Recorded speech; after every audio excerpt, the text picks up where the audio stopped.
Mums with Hustle podcast, episode 550. Welcome to the Mums with Hustle podcast, where you'll discover everyday mum entrepreneurs killing it in their industry. Learn the secrets you can replicate to create your own success with your host, Tracy Harris.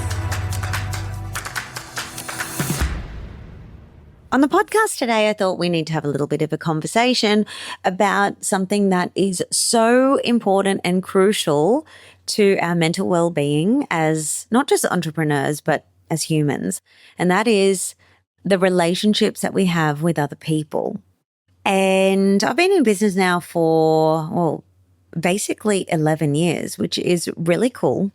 And something that I've felt at times, and I've definitely said this, and I know I'm not the only one to feel like this. I've had lots of women tell me this, like hundreds, thousands of women tell me this over the years, is that we can tend to feel really lonely. And I think that there's great truth in that. But I also want to dob myself in, because there's also another side to the truth, which is that I'm not always the best at being in relationship with people or with the right people, or giving enough priority to the right relationships, or sometimes keeping myself in relationships that are no longer right for me, relationships that are not really good for my nervous system, and then not really prioritizing relationships that are. So I can look back and I can see times where I really was just not, what's the word? Not radically responsible, but I really just was missing out. And the reason I was lonely is because I wasn't being the version of me that I am now. And I'm still a work in progress. When I say the version of me that I am now, it's because I have this in my conscious awareness. And so it is an active choice to be better at relationships in all of the different parts of my life. So it's a big relationships topic that we're talking about here, because I know that a lot of female founders feel lonely. Maybe not in their everyday life, but maybe in business, or maybe not in business, but then in their everyday life. I know that all of us have a relationship in our lives that we'd like to improve. So maybe before we continue, and before we dive into this podcast, and wherever I am meant to take this podcast, I will, and I will know as I speak. I do not sit here with notes and a plan. I just go with the prompt that God has put on my heart and has told me to talk about on the episode. And so today it's relationships. So I want you to think about, what is one relationship in your life that you do value that you would like to improve? You can just think about that. Maybe it's coming to mind straight away. Maybe you need to sit and think. If you need to sit and think, just write that question down on a journal, on a piece of paper. I always recommend that when you listen to this podcast, because the episodes come out every single week, treat it as some personal development time for yourself, and get yourself a dedicated book, a notebook, a journal for every time you listen to this podcast, and take notes.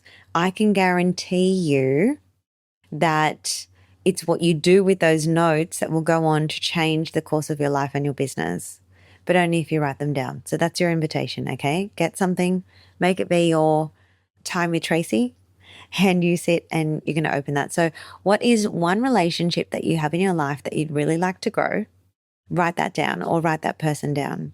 Now, the reason relationships is so important is because the foundation of everything that I do in my work with women, regardless of how long they've been in business or how big their business is revenue-wise, is I help them install my F.R.E.S.H operating system on themselves. So F.R.E.S.H stands for fitness and nutrition. That's the first letter. Relationships, which is what we're touching on here in this episode. Environment and energy. Self and hustle. And all 5 of these areas contribute towards longevity and your overall well-being in terms of nervous system health, happiness, physical health, everything, because you are the leader of your life. Like, you are the leader of your life, truly.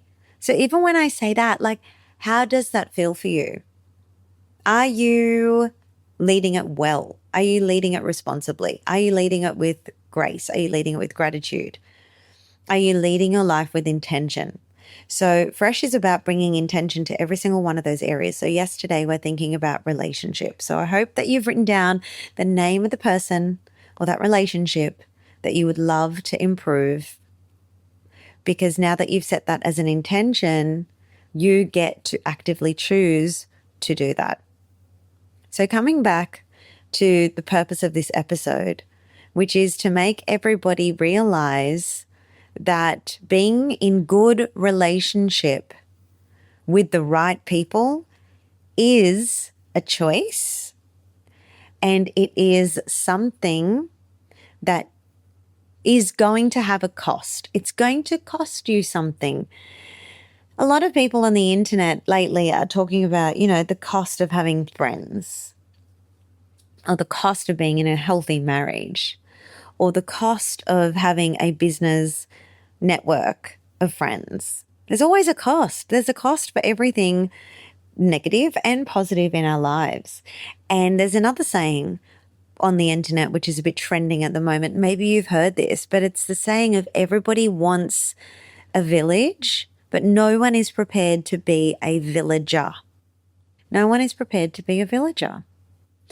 And so as I started this podcast out, I kind of threw myself under the bus and I dobbed on myself, and I was like, I can definitely see how I have been like that at times or for long periods. And instead of being proactive and thinking about, well, what can I do to be a better villager, or what can I do to be in good relationship with people, I was very much just sitting there waiting for everyone to be in good relationship with me. And so that's the first thing that you've got to change, is looking at how much of a villager are you actually being, or how much are you willing to be? Because there is a cost to having friends, which is to be a good friend yourself. And sometimes that means being inconvenienced. Sometimes that means helping out on something that really isn't something that you want to do. It might involve sacrificing time. It might involve doing something for the sake of just being kind or helpful. It might mean if you're going to bake one cake, you actually do a double batch and then you go and drop it off at someone's house. It might mean babysitting someone else's kids or doing school drop-off for someone else. It might mean going to someone's birthday party or saying yes to that girls' night, even though you are super tired. There is a cost. The cost of being inconvenienced sometimes in order to be a good friend and to receive friendship in return. As someone who has spent 11 years building a community for mums in business, for women in business, who by our very nature work in isolation, we all have, well, the majority of us have online businesses. And I know that when I started my business, there would be whole days that would go by without me having the opportunity to interact with a single adult in real life. So my husband would be at work. It would be me and my baby. And like I said, whole days would go by without a single adult conversation, unless, of course, I pop the baby in the pram or the stroller, as my USA friends call it, and we'd go for a walk to the grocery store, and maybe there would be an adult there at the checkout and I'd interact with that person. But sometimes that was it. And so it could lead to a feeling of real loneliness. So when I started this business, I started with the great intention of building a community for mums in business who want to become part of a community. And I even had events at Christmas time, because so many of us, we are growing the businesses on our own. There's no team, or if there is a team, maybe it's one or two people and they're remote. It's like, who do you even celebrate the end of year with? So we used to throw these end of year Christmas parties for women in business to come along and pull a Christmas bonbon or a Christmas cracker with another woman in business and have a Christmas drink and celebrate the year and all of those cool things that you would do if you were otherwise employed in a traditional job. So building a community has always been a cornerstone of this brand, and it still is. A lot of people that we meet tell us that they really love that. Maybe they join our programs to learn something or to build something out in their business, but they most definitely tell us that their favorite thing, which caught them off guard, is actually the community. They find it hard to leave the community because they've finally made friendships that are energizing, friendships with the right people, friendships with people that allow them to be their truest versions of themselves versus friendships that call them back constantly into an old version of themselves. And, it gets me thinking, because everybody wants this sense of community. I'm here in Bali at the moment.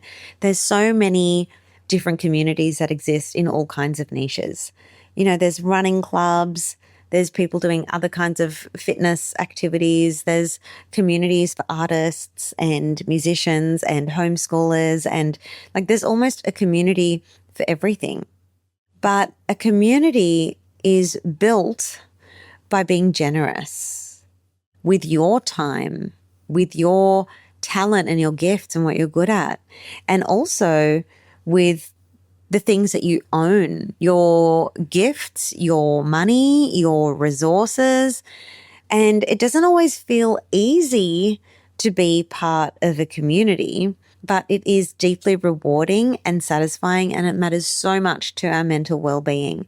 And I know that so many of you are growing online businesses that also cultivate community, or you've got an online membership or an online course, or you view your Instagram audience or your email list as being part of your community. I know I certainly do, but a community works on participation. So if you want a community, then, and if you want to feel less lonely, then you need to work on being a more active participant in the communities that you are in and in the communities that you're leading, which does mean helping others, even when it seems like it's a bit of an inconvenience. Now, a lot of people will feel annoyed by that statement because maybe they are pouring from a very empty cup. They're already so depleted. So again, F.R.E.S.H is a framework that helps me every single day, and my mentees, the women in my community that know and practice F.R.E.S.H. It helps us start our day with a full cup, with greater capacity, with more patience and energy to actually give to others. Because if you are stretched so thin yourself, you're not going to be able to give very much to the networks and the communities that you are leading or that you are part of, or to the friendships that you have. And I think that we can see this as we look at society. We can look at the fact that people have so many Facebook friends, yet they don't have that many people in their real life acting as friends. We can look at so many people that make plans in group chats to see their friends, but the plans never really make it outside of the group chat. And that's because people don't feel like they really have the capacity to do that. So just remember, and maybe think about the person whose name you wrote down at the beginning. If you want to build meaningful relationships, often that means giving, being abundant, showing up in a way that maybe is not convenient for you. Is there something that you can do for that person? Even if they haven't done something for you in a really long time. Is there something that you can do that is really meaningful? Can you look after someone's pet? Can you offer to pick up some groceries for somebody when you're going to the shop and you know that maybe they're not? Can you offer to show up at someone's house a little bit earlier before a dinner party to give them a hand? Can you be a good neighbor? Can you go and visit someone who you know is having a bit of a tough time and just go and make them a cup of tea and go and sit with them? Can you, oh, actually, you know what? I just had a beautiful memory pop up in my head as I'm going through this. Oh, wow. I didn't know that I was going to share this. But years ago, when I was 17, I'm 42 now, so this is a long time ago. But years ago, when my dad had cancer and it was always diagnosed as terminal, he only lasted 6 months from when he was diagnosed to when he passed away. But we had a really beautiful family friend that came to our house every single Friday to pray with my family. This is a mother of two, herself. She was working full time. She had a husband, she had a busy, full, amazing life and a very demanding job, a career as well. And she would come to our house every single Friday to pray with my family. Now, my dad couldn't ever come. I think maybe in the early stages he could come and sit with us in the lounge room and pray with us. But mostly I remember him being too sick and him just staying in bed in his bedroom. And she would come with another lady from the church and they would pray for Dad and also pray for us. And that just gave us so much comfort. And so, yeah, that's an example of someone really doing something that's very inconvenient for them and for their family, but so loving and so needed for us. And I've never forgotten that. I've never forgotten that. There was also another really kind man from our church, again, actually, who taught me how to drive. Because at this time, my dad was already super sick. So again, I was 17 when Dad died. At the same time, trying to get the hours up in Australia anyway, you have to do quite a lot of hours learning how to drive before you can go for your test to actually get your license.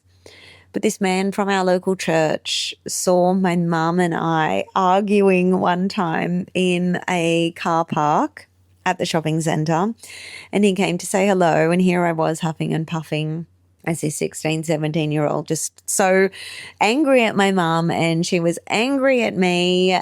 Bless mum. I think now, oh my gosh, her husband was terminally ill. She's trying to take me out for a driving lesson.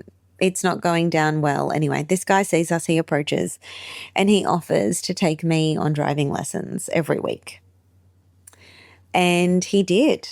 And I got my license. And, he continued to teach my other siblings. He also taught Karl how to drive because Karl doesn't have a father. And anyway, I'm sharing all of the things with you now. I didn't know where this would go. But these are examples of people in my life that have been villagers. And so when we talk about wanting to build community and longing to be in a lovely community, I think it starts with us. How generous are we being with our own time, with our resources, with our talents, with our attention? How kind are we being? How abundant are we being? The truth is, these people that I just mentioned and all of the great people that I have in my life, and I hope to God that I'm being this for people in my life too. It's always a bit inconvenient, isn't it? But it's worth it. I think about friends that have helped us move house and how we've been there to help other people. I think about how many people we've taken to the airport or picked up at ungodly hours, how many people's pets we look after. Right now in Bali, we are looking after someone's pet and it has been 8 months. 8 months, unpaid. That being paid was never something we expected. It just feels good to help. Now, there are times where we haven't had family or friends to help or be able to help or want to help because it is an inconvenience to even help us look after our cat in Australia. My mum is helping us this time and she's got our cat. Our cat is 22 years old. Oh my gosh. And she's looking after our cat. But for 18 months of our time abroad, we didn't have a family member that was willing to help. We had to pay a cat sitter a daily rate to look after our cat. Yeah. And so, that's a lot, but it goes back to that saying of everybody wants to have a village, but no one is prepared to be a villager, because being a villager requires for us to feel uncomfortable, or for us to be tired, or for us to be inconvenienced. And so I just wanted to share this episode with you because this is something that I actively choose, and I'm definitely not perfect at it. But as my capacity has grown, so has my ability to help other people. And F.R.E.S.H has definitely helped me with that. So look down at your piece of paper. Who is the person that you wrote down? What is one thing that may even feel like an inconvenience to you that you can do for this person? As I look and I reflect on the people that are the most successful, abundant, loving humans, they are people that give without expectation. They are people that I know I can call on, and they don't keep score. They're not doing a tit for tat. They are just generous, and they're abundant, and they're not put off by helping other people. They don't even view it as inconvenient. They see it as a blessing to them to be able to help, to be able to be called upon, to be useful to others. And so that's something that I'm trying more and more to practice myself, and something that we're instilling in our kids, looking for ways to be useful and helpful to others, even if it feels inconvenient to you. I hope that you enjoyed that episode. It's a little bit different, not so much strategic in, how we're growing our businesses, but definitely an episode to help you build a freedom-filled life. And when you're a good person, I believe that you attract other good people, and it does trickle into our experience of business and our experience of life and who we have around us. Opportunities come to us when we're surrounded by good people, but that only begins when we're a good person too. So, it's a hard one. It's a challenging one, and it's food for thought. I'm really keen to hear your thoughts on this episode. If it's helped you, if it's helped spark something in you, if you want to share anything with me at all, please send me an email, hello@mumswithhustle.com. Thank you for being here. Hit the subscribe button, and I'll see you over on Instagram. Take care.